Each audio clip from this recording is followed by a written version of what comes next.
యెహోవా మీకు తోడైండును గాక. దేవుని నామానికి మహిమ కలుగును గాక. చదవబడిన 51వ దావీదు కీర్తన.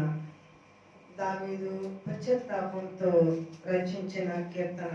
ఆ చిన్న అక్షరాలు చూస్తాం పైన ఆరంభంలో. దావీదు వచ్చే వద్దకు వెళ్ళిన తరువాత నాతాను ప్రవక్త తన యొద్దకు వచ్చినప్పుడు అతడు రచించిన కీర్తన.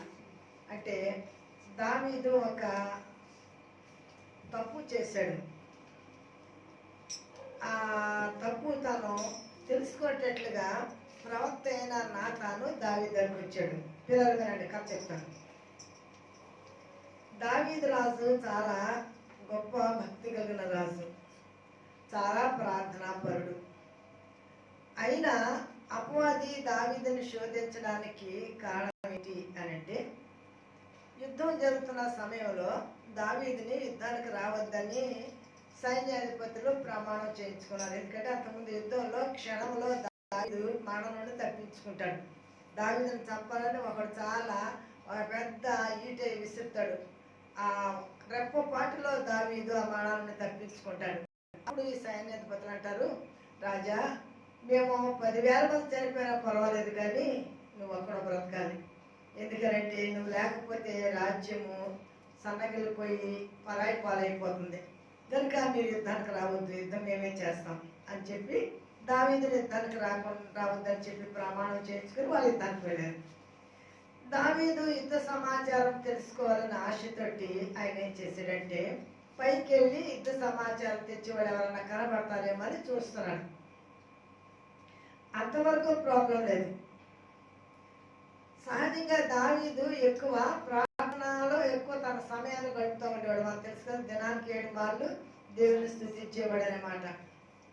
కానీ దావీదు యొక్క ఆలోచన ఏంటంటే, యుద్ధంలో ఏం జరుగుతుందో, యుద్ధం యొక్క సమాచారం తెలుసుకోవడానికి ఆతృత కలిగి ఉన్నాడు. అలా కలిగి ఉన్న సమయంలో అతడు పైన ప్రచారం చేస్తూ ఉంటుండగా ఓపెన్ బాత్రూమ్ నుంచి ఒక అందమైన అమ్మాయి కనబడింది. ఆమె స్నానం చేస్తుంది.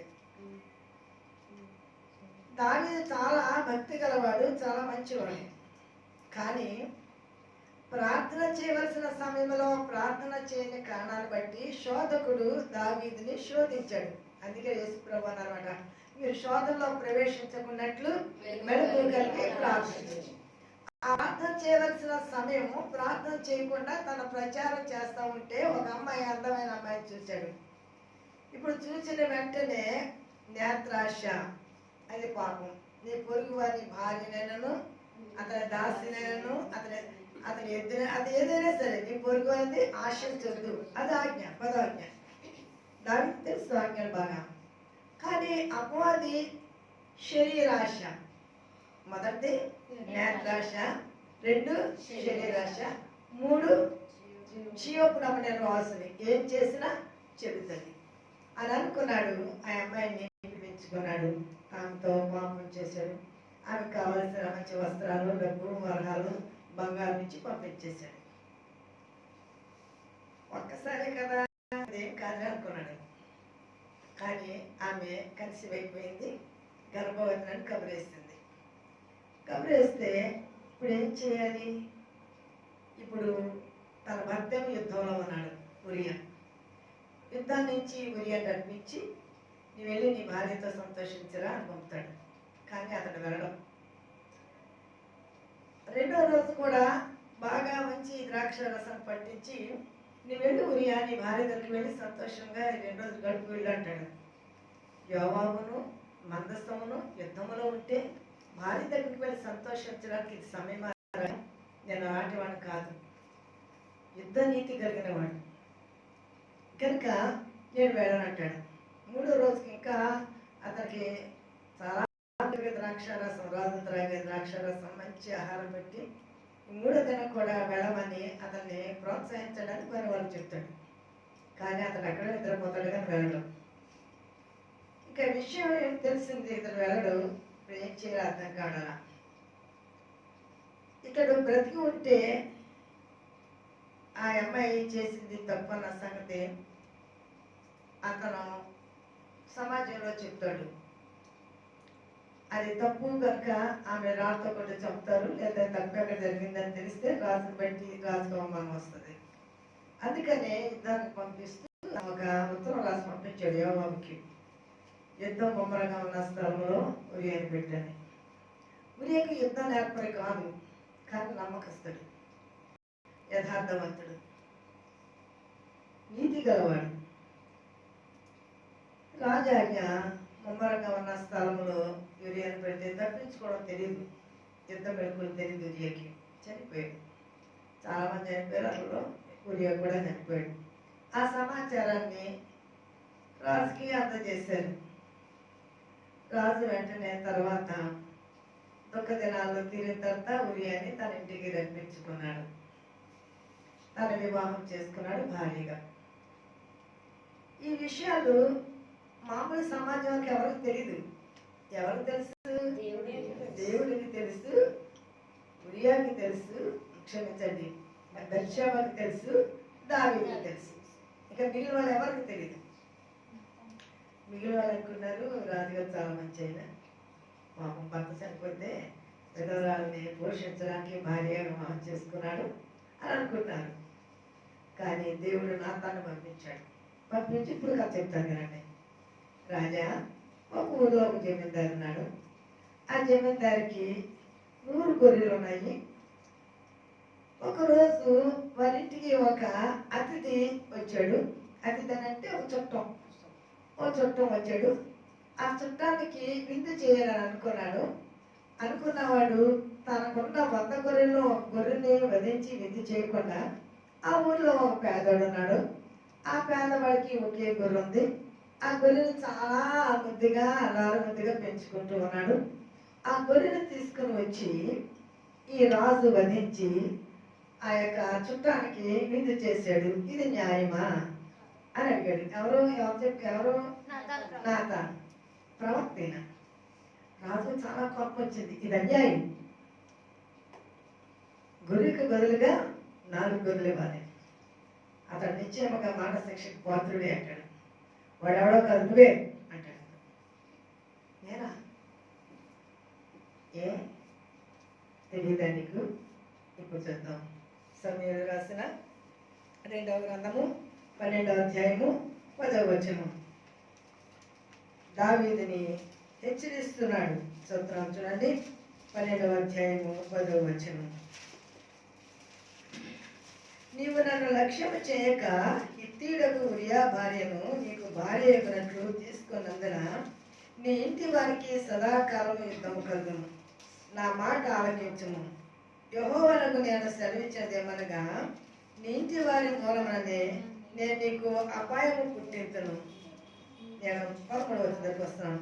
నేను పాపం చేసిన దావీదు నాతాను అనగా, నాతాను నీవు చావకున్నట్లు యెహోవా నీ పాపములను పరిహరించెను. అయితే ఈ కార్యం వలన యెహోవాను దూషించుటకు ఆయన శత్రువులకు నీవు గొప్ప హేతువు కలుగజేసితివి కనుక నీ పుట్టిన బిడ్డ నిశ్చయముగా చచ్చినని దావీదుతో చెప్పి తన ఇంటికి వెళ్ళాను. ఎందుకు దావీదు? నీకు భార్య ఉన్నారు కదా, కావాలనుకుంటే దేవుడు ఇంకా నీ భార్యను ఇస్తాడు. ఉరియా భార్య నీకు అవసరమైందా? దీన్ని ఏమంటారండి? అతిక్రమం. ఇప్పుడు మన పాటలో వద్దామండి. దావీదు ఇవన్నీ తన హృదయం తెచ్చుకుని నేను పాపం చేసిన ఒప్పుకున్నాడు. వాడు దేవుడి స్థలంలో 51వ దావీదు కీర్తనలో పశ్చాత్తాపంతో ఈ కీర్తన రచిస్తాడు. అందుకే నేను ఆ పైన మీకు ఎందుకు రాశారు బత్షెబ విషయాన్ని తెలియని కొరకు ఈ మాటలు చెప్పాను. ఇప్పుడు పాటలు చూద్దాం. నా అతిక్రమములను దేవా నీ కృప చొప్పున నన్ను కరుణింపుము. నీ వాత్సల్య బాహుళ్యము చొప్పున నా అతిక్రమములను తుడిచివేయి. నా అతిక్రమములను క్రమము కానిది అతిక్రమము. ఇప్పుడు ఏంటి అతిక్రమము దావీదు చేసింది? ఉరియా భార్యను చేసుకోవడం అనేది అతిక్రమం, క్రమము కాదు. ఇది అతిక్రమం. అది గ్రహించాడు. ప్రభువా నేను తప్పు చేశాను, నేను అతిక్రమం చేశాను. ఒప్పుకున్నాడు దేవునిలో. నా అతిక్రమములను తుడిచివేయము. నా దోషము పోనట్లు నన్ను బాగుగా కడుగుము. నా పాపం పోనట్లు నన్ను పవిత్రపరచుము. నా అతిక్రమములు నాకు తెలిసే ఉన్నవి. ఇక్కడ కొన్ని మాటలు మనం దీని యొక్క వాక్యంలో గమనిస్తాం. 1 అతిక్రమము, 2 దోషము, 3 అపవిత్రత, పాపము, అదే ఏదైనా పాపమే, అపవిత్రత, పాపము, అతిక్రమము. చూడండి, ఈ వచనంలో 4 మాటలు ఉన్నాయి. మొదటి మాట అతిక్రమము అంటే క్రమము కానిది అతిక్రమం. క్రమము కాని భక్తి కూడా అతిక్రమమైన భక్తి. అదేంటంటే భక్తిలో కూడా అతిక్రమం ఉంటుందా అని రావచ్చు. సౌలు రాజు భక్తే చేశాడు. సమూయేలు రావడం ఆలస్యమైందనేసి తన దహన బలి అర్పించేశాడు. అప్పుడు సమూయేలు అంటాడు, నువ్వెందుకు ఈ పని చేశావు? ఈ పని ఎవరు చేయాలి? యాజకుడు చేయాలి. నువ్వు రావడం ఆలస్యం అవుతుందని తెగించి నేనే బలి అర్పించాను అన్నాడు. ఇది అతిక్రమం. అందుకనే పౌలు రోమపత్రిక 10వ అధ్యాయంలో 1 వచనం రాస్తాడు, ఇశ్రాయేలీయులు రక్షింపబడవాలని నా హృదయాభిలాష, వారి విషయమై నేను దేవుని చేయు ప్రార్థన. వారు దేవుని యందు ఆసక్తి గలవారని వారి గురించి సాక్ష్యం ఇచ్చుచున్నాను. అయినను వారి ఆసక్తి జ్ఞానానుసారమైనది కాదు. మన యొక్క భక్తి జ్ఞానానుసారముగా లేకపోతే ఆ భక్తి వల్ల మన జీవితానికి ఏ ఆశీర్వాదము రాదు. భక్తి చేసే మనము అది క్రమముగా ఉండాలి. భక్తి దేవునికి అంగీకారంగా ఉండాలి. భక్తి చేస్తున్నాం కదా అని అనుకుని మన భక్తి దేవునికి ఆయాస్కరంగా ఉంటే ఆ భక్తి వల్ల ఏం ప్రయోజనం లేదు. అతిక్రమము. యేసుప్రభు వారు 10 మంది కన్యకల గురించి చెప్పినప్పుడు మత్తయి సువార్త 25వ అధ్యాయంలో మన 10 మంది కన్యకల గురించిన స్టోరీ చెప్తాం. 5 బుద్ధి గల కన్యకులు, 5 బుద్ధి లేని కన్యకులు. బుద్ధి గల కన్యకులు వారి డ్యూటీలో నూనె ఉంచుకున్నారు. బుద్ధి లేని కన్యకులు డ్యూటీలో నూనె లేదు, ఆరిపోయింది. వీరు ఇవ్వలేదు. పాపం వెళ్ళి ఎక్కడికో వెళ్ళి సంపాదించుకుని తెచ్చుకునేటప్పటికి పెళ్లి కుమారుడు వచ్చేసాడు. ఆయన లోపలికి వెళ్ళిపోయారు. తలుపు వేయబడింది. అప్పుడు వచ్చి అడుగుతారు, ప్రభువా మాకు తలుపుతి అంటే, అతిక్రమము చేయవాలారా నా యొద్ద నుండి తొలగిపోండి. అక్కడ వ్యభిచారులారా అనలేదు, త్రాగుబోతులారా అనలేదు, అబద్ధకులారా అనలేదు, తిట్టుబోతులారా అనలేదు. ఏమన్నానండి? అంటే క్రమం లేని భక్తి చేశారు మీరు. మీరు చేసిన భక్తి క్రమమైంది కాదు. మీరు చేసిన భక్తి దేవునికి అంగీకారమైంది కాదు. మీరు చేసిన భక్తి వల్ల మీకు పరలోక రాజ్యములో ఆయన స్వరాన్ని విని ఆయన సంఘముతో ఎత్తబడే అనుభూలం మీరు లేరు. అందుకనే తలుపు వేయబడింది, విడవబడారు. సంఘం ఎత్తబడింది, మిగిలిన వారు విడవబడ్డారు. భక్తే చేశారు కానీ ఆ భక్తులు ఏ విధంగా ఉండండి? క్రమము లేదు. మనకి ఈ సూపర్వైజర్కి అంటే ఇప్పుడు ఈ ఊరియా చాలా కష్టమైపోయి లైన్లో ఉన్నారు. లైన్లో ఉండలేక ఆయన బ్యాగ్లో లేదా చెప్పులో ఏ పెడతాను క్యూలో లేకపోతే ఏమన్నారు అనుకోండి, పిల్లలందరూ ఏం చేస్తారండి? ఇది క్రమం. క్యూలో ఉండడం అనేది క్రమం. ముందు వచ్చిన వాడికి సీట్ తీస్తారు. హాస్పిటల్కి వెళ్ళినప్పుడు సిన్సియర్గా ఉద్యోగం చేసే వాళ్ళు కానీ సిన్సియర్ డాక్టర్ కానీ అయితే ఖచ్చితంగా ముందు వచ్చిన వాళ్ళే చూస్తానంటాడు. అది క్రమం. క్రమము కానిది అక్రమం. అది భక్తే కావచ్చు, భూ సంబంధమైన ఏ కార్యక్రమైనా కావచ్చు. కానీ దేవుడు ఏం కోరుకున్నాడు అన్నమాట అండి? క్రమం. దావీదు, నీ ఇంటికి అతిథి వస్తే నీటిలో గొర్రెని వదిలించుకో, అంతేగాని ప్రకృతిలో వాడి గొర్రెని తీసుకురావడం అనేది న్యాయము కాదు. అది అతిక్రమం. దాన్ని క్రమము కాదు కనుక దేవుడిని అడుగుతున్నాడు, ప్రభువా నేను క్రమం కానీ పాపం చేశాను కనుక దయచేసి నా క్రమము తుడిచివేయము. రెండో మాట దోషము. దోషం అంటే తెలుసా? దోషం అంటే తెలుసా? పితరులు చేసిన పాపము తరాలకి ఉంటారు చూడండి, దాన్ని ఏమంటారంటే దోషం. ఎవడన్నా చెప్పాడు అనుకోండి, అది దోషం. సహజంగా మనవాళ్ళు అంటారు, ఎవరి మీద ఇంటి దోషం అంటారు కదండి. ఇంటికి దోషం ఉన్నది కనుక ఏదో చెయ్యాలంటారు. లేదా పిల్లలకి ఏదో దోషం ఉందనుకోండి, వాళ్ళకేదో చేయాలంటారు. అంటే దోషం అనేది పితరుల నుంచి వచ్చే పాపము, సంక్రమించిన పాపాన్ని దోషం అంటారు. మనది మనతోనే పోతే పర్వాలా, కానీ మన పిల్లలకు ఉన్నదనుకోండి దాన్ని ఏమంటారండి? దోషం. ప్రభువా, నేను చేసిన పాపము నా పిల్లల మీదకి వస్తుంది కనుక ఇది నా దోషం. 4 గొర్రెలు అన్నాడు కదండి, 4 గొర్రెలు. మొదటి గొర్రె ఈ బెత్షెబకి దావీదు పుట్టినప్పుడు చనిపోయాడు. తర్వాత నేను చెప్తాను రెండో గొర్రె ఎవరో. మూడోది చూడండి, నన్ను పవిత్రపరచుము. తర్వాత మాటలో ఏమంటుందంటే అతిక్రమము కదండి, అతిక్రమము. అతిక్రమం అనే మాట మనం పైన చదువుకున్న మాటే. నా అతిక్రమములు నాకు తెలిసే ఉన్నవి అన్నమాట. నేనేం చేశానో, నేను క్రమము కాని పాపం చేసిన సంగతి నాకు తెలిసే ఉన్నది. నా పాపం ఉన్నది, నీకు కేవలము నీకే విరోధముగా నేను పాపం చేస్తున్నాను. దావీదు తన పాపములన్నింటినీ ఒప్పుకున్నాడు. నెంబర్ 2, 2వ సమూయేలు గ్రంథము 13వ అధ్యాయము 11-12 వచ్చిన చదువుకుందాం. దావీదు తన యొక్క జీవితంలో చేసిన తప్పిదాన్ని బట్టి. నెంబర్ 2, ఇక్కడ మొదటి గొర్రె ఎవరని చెప్పాను? బెత్షెబకు పుట్టిన కుమారుడు. నెంబర్ 2 అమ్నోను. ఈ అమ్నోను అన్నవాడు తామారు అబ్షాలోము యొక్క చెల్లెలు, దావీదు యొక్క కుమార్తె. క్రమము కానిది, ఇప్పుడు నేను చెప్పేది ఏంటండి? అతిక్రమం. క్రమము కానిది అతిక్రమం. వీడు కన్ను ఎవరి మీద పడిందంటండి? చెల్లెల మీద పడిందంట. అంటే వీడు అమ్మ పుట్టింది కాకపోయినా ఆ తండ్రి పుట్టిందే కదా. అబ్షాలోము వేరే భార్య పిల్లడు, అమ్నోను వేరే భార్య పిల్లడు. అబ్షాలోము యొక్క చెల్లి తామారు చాలా అందగత్తి. అబ్షాలోము కూడా చాలా అందగత్తి, దాన్ని చాలా ఏడుస్తాడు.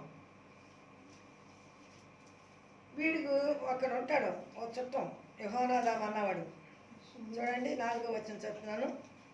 రాజకుమారుడైన నీవు నానాటికి చిక్కుపోవటకు హేతువేమి? సంగతి నాకు తెలియచెప్పవా అని అమ్నోనుతో అనగా, అమ్నోను, నా తమ్ముడకు అబ్షాలోము సహోదరి అయిన తామారు నేను మోహించినానని అతనితో నేను. యెహోనాదాబు, నీవు రోగివైనట్టు మేము వేషం వేసుకొని నీ మంచం మీద పండుకొని ఉండుము. నీ తండ్రి నిన్ను చూచుటకు వచ్చినప్పుడు నీవు నా చెల్లెలైన తామారు చేత సిద్ధపరచబడిన భోజనము నేను భుజించినట్లు ఆమె వచ్చి నేను చూస్తుండగా దాన్ని సిద్ధము చేసి నాకు పెట్టినట్లు సెలవిమ్మని అడుగుమని అతనికి బోధింపగా అమ్నోను పడక మీద పండు. ఇప్పుడు ఇక్కడ దేవుని యొక్క ఇంటిలో ఎంతో భక్తి కలిగిన దావీదు యొక్క ఇంటిలో సాతాను ప్రవేశించింది. మొదట నేత్రాశతో ఆరంభమైంది, శరీరాశతో ఆరంభమైంది, జీవబుడములతో ఆరంభమైంది. నాతో చెప్పాడు కదా, ఇది నీ ఇంటిలో నీ పిల్లలని దోషం, మీకు చెప్తానండి, దోషము. ఎవరి దోషం వచ్చిందండి ఇప్పుడండి? దావీదు యొక్క దోషము తన ఇంట్లో తన కుమారుడి మీదకి వచ్చింది. వీడికి సాతాను తన చెల్లులైన తామారు మీద మోహము చూపబడింది. పొరుగు వారి భార్య అయిన ఉరియా భార్య మీద మోహము చూపు దావీదుకు పడిన కారణాన్ని బట్టి, ఆ పాపము తన ఇంటిలోనికి వచ్చిన కారణాన్ని బట్టి, అంటే గమనిస్తామండి. మనం అనుకొచ్చింది ఇలాంటి బైబిల్ ఎందుకు రాసిచ్చారు, మనం ఎందుకు చెప్పుకోవడం అని అనుకోవచ్చు. కానీ పాపము చాలా చిన్నది. వాడు ఎవరి ద్వారా ఎలా వస్తాడు ఇంట్లోకి తెలియదు. అందుకనే శోధకుడు ఇంట్లోకి రాకముందు కుటుంబం అంతా కుటుంబ ప్రార్థన చేసుకోవాలి. పిల్లల ద్వారా వస్తాడో తెలీదు, భార్య ద్వారా వస్తాడో తెలీదు, భర్తల ద్వారా వస్తాడో తెలీదు, బంధువుల ద్వారా వస్తాడో తెలీదు. ప్రార్థన రాకుండా అటు ఇటు తిరిగి ప్రార్థనకు రండి. నేను అటు ఇటు తిరిగి ప్రార్థనకు వచ్చేవాళ్ళకి ముందే చెప్తాను, మీరు బయట ప్రార్థన రోజున బయట తిరగొద్దు. తప్పనిసరి అయితే వేరే సంగతి. షాపింగ్కి వెళ్ళడం, చుట్టాల ఇళ్ళకి వెళ్ళడం, లేకపోతే ఏదో పని ముగించేసుకుని హడావిడిగా అని ముగించుకుని మధ్యలోకి వచ్చేటికి కూడా వస్తాడు.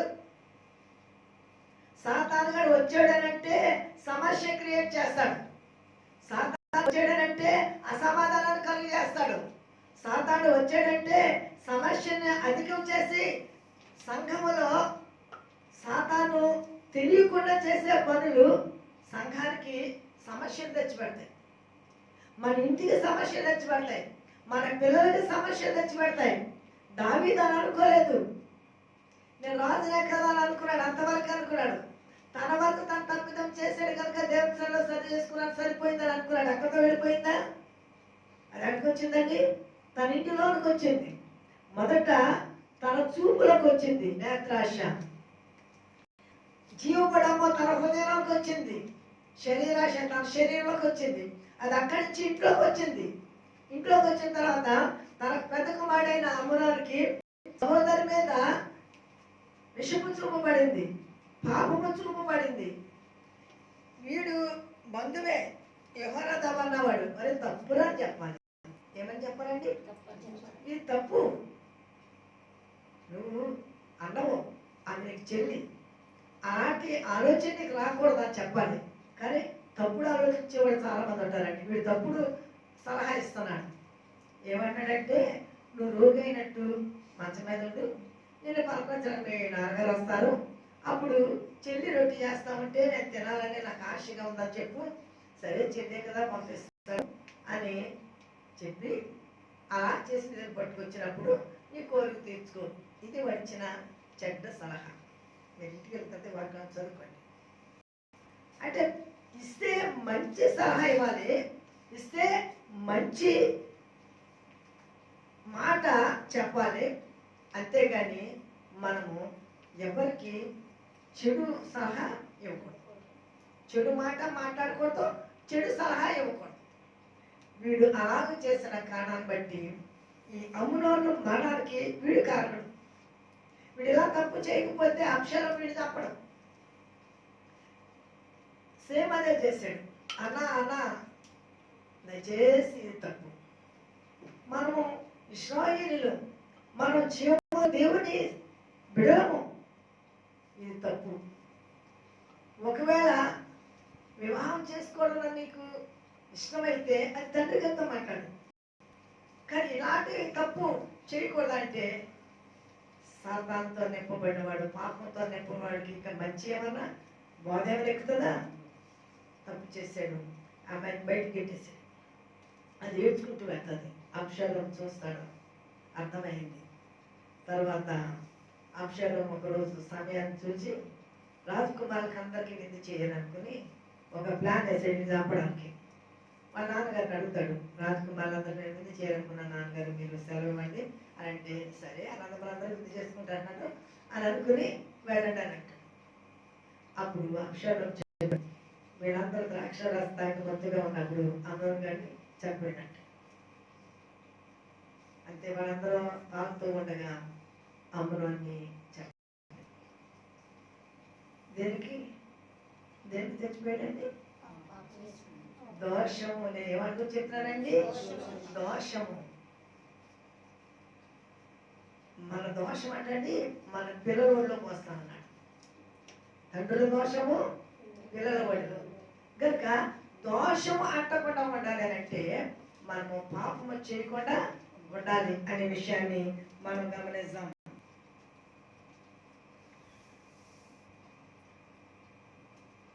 మొదటి రాజుల గ్రంథము ఇదే అధ్యాయంలో 13వ వచనం చూడండి.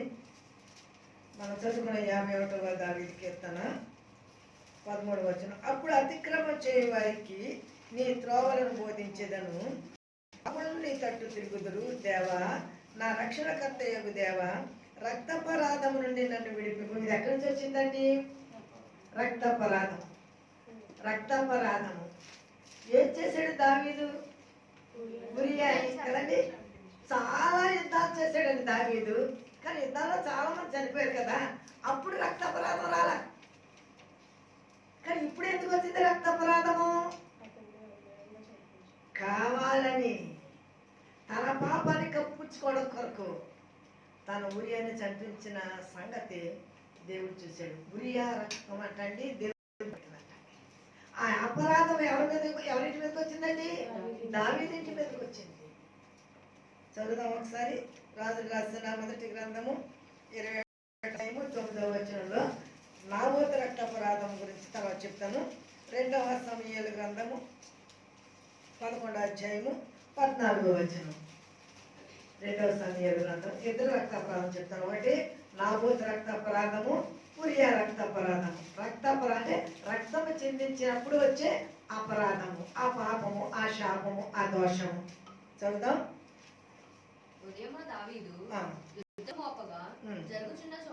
యుద్ధము మోపుగా జరుగుతున్న చోట ఉరియాను ముందు పెట్టి అతడు కొట్టబడి హతమగునట్లు నీవు అతని యొద్ద నుండి పొమ్మని యోవాబునకు ఉత్తరము రాయించి ఉరియా చేత పంపించారు.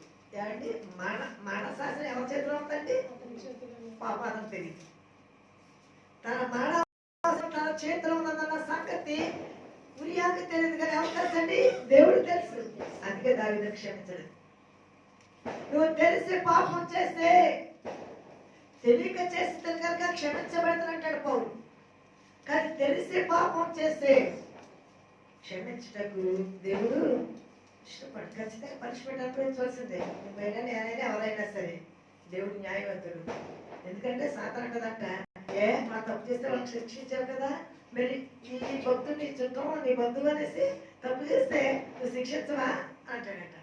అందుకనే ఆయన తీర్పు తీర్చినప్పుడు నిర్మలుగా, ఆయన తీర్పు తీర్చినప్పుడు నిర్దోషిగా, వ్యత్యాసం లేదు. నువ్వు చేసినా, నేను చేసినా, ఎవరు చేసినా సరే పనిష్మెంట్ ఖచ్చితంగా ఉంటుంది. నీ మాట వల్ల కానీ, చూపు వల్ల కానీ, ఊహ వల్ల కానీ, ఉద్దేశం వల్ల కానీ ప్రతిదీ దేవుడు చూస్తాడు. అందుకని దావీదు అంటాడు, అంతరంగంలో ఉన్న సమస్తం అంటాడు. అంతరంగంలో ఏ ఆలోచనయో, ఏ పాపం ఉన్నదో నీలో ఒకవేళ నీ ప్రక్క వాళ్ళు తెలియకపోవచ్చు. సాతాను తెలుసు, దేవుడు తెలుసు. దావీదు చాలా భక్తి గలవాడు, అందరికి తెలుసు. కానీ దావీదులోకి అపవాది శోధకుడు వచ్చి దావీదుకి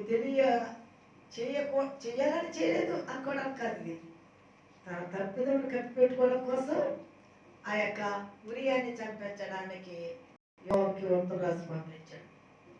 రక్తాపరాధం ఇప్పుడు ఎవరి మీదకి వచ్చిందండి? దావీదు ఇంటి మీదకి వచ్చింది. చూద్దాం. 2వ సమూయేలు గ్రంథం 12వ అధ్యాయము 14వ వచనం. దాన్ని మనం చదువుకున్నమాట. 2వ సమూయేలు గ్రంథము 12వ అధ్యాయం 14వ వచనం. ఈ కార్యం వలన, ఏ కార్యము కదా? ఉరియాను చంపించిన కార్యము. ఈ కార్యం వలన యెహోవాను దూషించుటకు ఆయన శత్రువులకు ఇది. ఇప్పుడు ఎవరైనా శత్రువు ఏమంటాడండి? శత్రువుడు సాతానే. ఓ నా భక్తుడు మహాభక్తుడు అన్నావు కదా దావీదు, ఏం చేశాడు చూడు. మా శత్రువులు అంటారు. ప్రార్థన చేస్తున్నారు కదండి, ప్రార్థన చేస్తున్నారు కదండి. ఏం మాట్లాడుతున్నారు, ఏమంటున్నారు, ఏం చేస్తున్నారు, ఏమనుకుంటున్నారు? మనం చూస్తున్నారండి, మన చుట్టూ ఉన్న శత్రువు సాతాను మనుషులు వచ్చి హేతువుగా ఉండకూడదు. మనం హేతువుగా ఉండకూడదు. ఎందుకు నువ్వు హేతువుగా నన్ను విమర్శించే వారికి, నన్ను దూషించే వారికి నువ్వెందుకు? ఇందు నిమిత్తమే కదా అన్ని జనుల మధ్య నా నామము దూషింపబడుతుంది. నా నామము దూషించడానికి నువ్వెందుకు ఈ పని చేశావు? అప్పుడు రాశాడండి కీర్తన, ప్రభువా నేను తప్పిదం చేశాను, నా పాపము, నా ప్రార్థన నా ఎదలో పాపమైంది అంటాడు. ప్రార్థన చేశాడు కొడుకు బ్రతకాలని, కానీ దేవుడు మీద ఆ ప్రార్థన పాపం అయిపోయింది అంటాడు. ఇక్కడ రక్తాపరాధము, ఉరియా రక్తాపరాధము దావీదు ఇంటి మీదకి వచ్చింది. నాబోతు రక్తాపరాధము ఆహాబు ఇంటి మీదకి వచ్చింది. మొదటి రాజుల గ్రంథము 20వ అధ్యాయము 9వ వచనంలో నాబోతు ద్రాక్ష తోట విషయం నాకు తెలుసు. వాడు ద్రాక్ష తోటను అడిగాడు. ఇది నా పిత్రార్జితం ఇవ్వడం వల్ల కాదండి, ఎందుకంటే పితరులు వేసిన పొలి మీద రాత్రిని తీసివేయవద్దనేసి దేవుడు చెప్పాడు కనుక నేను ఇది అమ్మడానికి కుదరదండి, నా సొంతమైతే అమ్మేద్దాం, నా కష్టార్జితం అయితే ఇచ్చేది, నా పిత్రార్జితం నా పితరులతో కాల్చి వచ్చింది, ఇది అమ్మడానికి బలపడతాను. యెజబెలు ఒక స్కెచ్ గీసింది. ఏంటంటే రాజు